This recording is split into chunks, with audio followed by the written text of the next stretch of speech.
the darkness around us, Magdalena and I walked to the building. It wasn't a spa or anything. It was just an old abandoned building.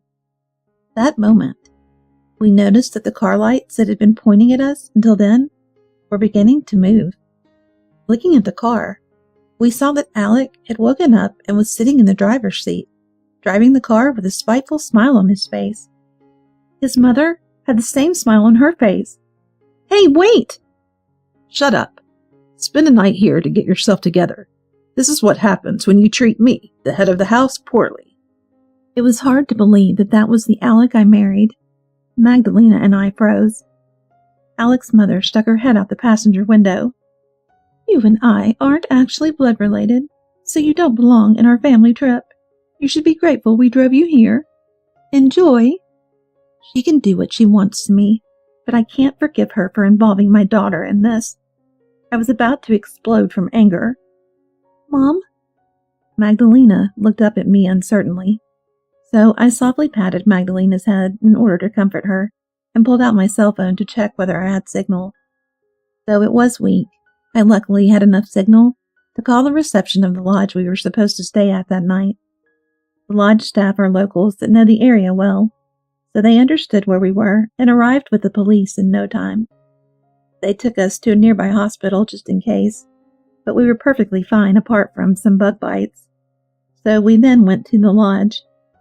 When we got to the lodge, Magdalena looked left and right worriedly. "Mom, it looks like Dad and Grandma aren't here." "Yeah, I'm the one who made the reservation, so they don't know about this place." "That's right. I was the one who made all the plans for this trip. Alec and his mother didn't help at all, so I genuinely wondered where they planned on going after they left us behind." At that moment, I noticed I had a fearsome voicemail from Alec and his mother on my phone. I called them back, only to hear Alec's voice booming from the other end of the line. "Hey, what hotel did you reserve? Tell me immediately." "Huh. Why should I share that information with the people who abandoned Magdalena and I in the middle of nowhere in the mountains? You really thought ahead, leaving us behind without asking about the hotel like that?" "That's because all you do is rebel against Mom. It's a 3-day weekend, so all hotels are fully booked. We'll have to sleep in the car at this rate." "I don't care.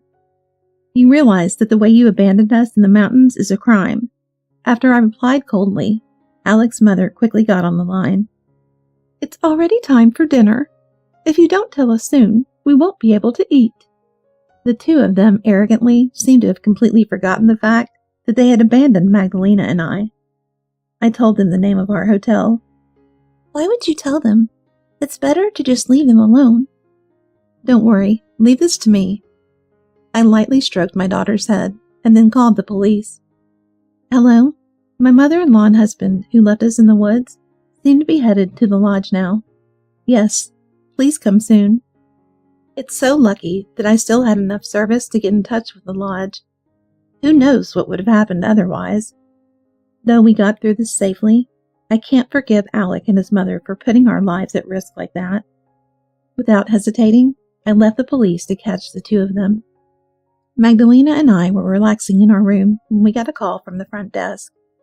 When we reached the reception, we saw the unbelievable scene of Alec and his mother getting apprehended by the police as a group of bystanders watched in confusion. "We're customers! Why are we getting taken by the police?" Unlike Alec, who stood pale and frozen at the sight of the police, his mother was screeching in a piercing voice and fighting against the officers. Abandoning us, and especially Magdalena, who was still a child, was a crime. When the police said that aloud, Alec's mother fell silent for a moment, but her mouth hadn't completely shut. "We did that because Christina told us to leave them there. Of course I was against it, but she forced us to." The officers had a pained look on their faces as they listened to her obvious lies. The officers seemed confused at what to do, since they couldn't be too rough with an elderly woman. "In that case, please check the dash cam on the car. The camera also records audio, so you should be able to understand everything." When I said that, Alec collapsed on his knees. "I'm so sorry. I got a bit hot-headed. I know what I did was wrong, so please forgive me." Seeing him on his hands and knees didn't make me waver, even the slightest bit. He's only doing that because he feels like he's at risk. What a joke.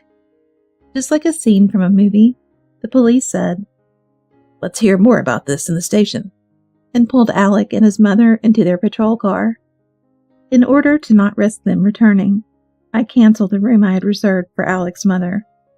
I firmly told the reception staff to not let the two of them in at all costs. My daughter and I then had a lavish meal and an amazing spa session at the hotel. Though Magdalena was moody and rebellious at home, she was in a great mood the whole time. As we were falling asleep, she said to me, "I want to live together, just the two of us. Is that okay?" "We'll probably have to live in a much smaller apartment than our home now." "That's fine. I don't want to be with them anymore." Hearing that, I made my decision. After our fun little trip, Magdalena and I returned home safely.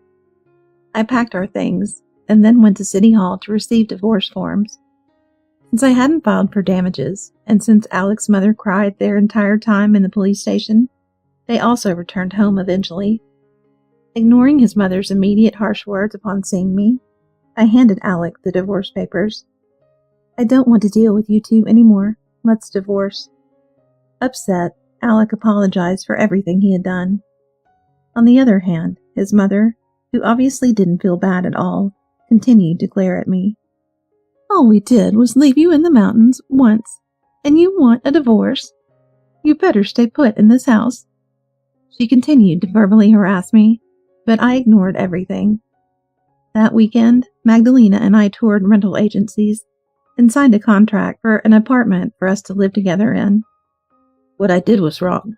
I need you in my life, Christina. Please come back to me." "It doesn't matter if I'm there or not, does it? We're not related by blood anyway. We're just strangers. Please enjoy living with your mother, your real family." Shrugging off my crying husband, I began moving Magdalena and I's things to our new apartment. Alex said he wouldn't agree to the divorce even if we lived apart, but when I said I would hire a lawyer, he quietly signed the papers. We split our property in half. Alec agreed to pay Magdalena's child support in a large single payment. And like that, my relationship with him and his mother ended. In order to pay off the child support, he had to sell his apartment, and they are now living in a small rental. Alec tries to meet Magdalena when her birthday or Christmas rolls around, but she refuses every time. "I don't want to meet you ever again." When Magdalena said that to Alec's face, he was so shocked that it seemed like he aged 10 years in a matter of seconds. That, combined with worries about taking care of his aging mother, probably weighs down on Alec a lot.